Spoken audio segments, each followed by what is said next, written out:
મારું નામ પાર્થ કુમાર ભરતભાઈ ધોળિયા, ગામ તોરણિયા। અમારે જન્માષ્ટમીમાં ખૂબ વરસાદને કારણે તુવેર ને કપાસમાં નુકસાની થઈ। એના કારણે વીઘે 5,000 થી વધારે ખર્ચો થયો।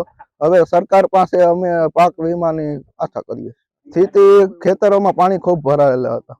અત્યારે સાવ પાક નિષ્ફળ થઈ ગયો છે। તમે પાછળ જોઈ રહ્યા છો કે તુવેર સાવ બળીને ખાક થઈ ગઈ। ખેડૂતોની આશા છે સહાય માટે સરકાર કાંઈ પાક વીમો આપે તો નવું વાવેતર કરીને કંઈક કરીએ। મારું નામ સુધીરભાઈ ગોવિંદભાઈ આસોદરિયા, ગામ તોરણિયા। ભારે વરસાદને કારણે અમારે બધા પાક નિષ્ફળ થઈ ગયા છે। વરસાદના લીધે ખેતરોમાં બધે પાણી ભરાઈ ગયા। આ 3 વખત વાવેતર કર્યું છતાં એમાં કંઈ સફળતા મળી નથી। એમાં તુવેર છે, મરચી છે, કપાસ છે, આ બધા પાકોને વરસાદને લીધે પાણી બહુ અસર કરી ગયા। ભારે વરસાદને બાદ ખેતરોમાં બધે પાણી ભરાઈ ગયા હતા।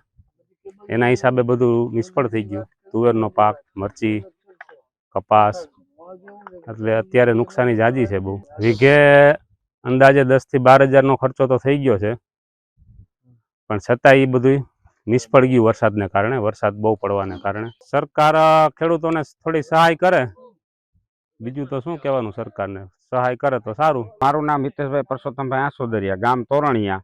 અને અત્યારે ખેતરની અતિ ભારે વરસાદ, સતત વરસાદ પડવાને કારણે ખેતીની હાલત બહુ ખરાબ છે અને દરેક પાક અમારે નિષ્ફળ ગયેલ છે।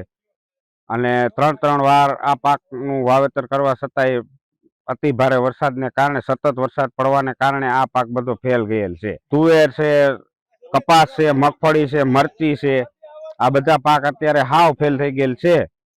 નુકસાની અમારે વીઘે 12 થી 15,000ની નુકસાની છે। સરકારમાં એવી અમારી અપેક્ષા છે કે ખેડૂતને સારું એવું વળતર મળે। આ પાક નિષ્ફળ ગયેલ છે એના માટે। પ્રવીણભાઈ મગનભાઈ સાણંદિયા, તોરણિયા। અહીંયા 35 થી 40 ઇંચ વરસાદ પડ્યો। એ જોરદાર વરસાદ પડવાના હિસાબે તુવેર, કપાસ અને આપણે સોયાબીન એવા ઘણા પાક ફેલ થયા છે। એટલે આ અતિવૃષ્ટિ થઈને એના હિસાબે બધો સંપૂર્ણ પાક ફેલ છે।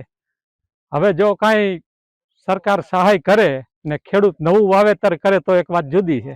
અત્યારે ખેતરોની અંદર જવાય એમ નથી, કામે નથી થાય એમ, અને પાણી હૈલા જાય છે।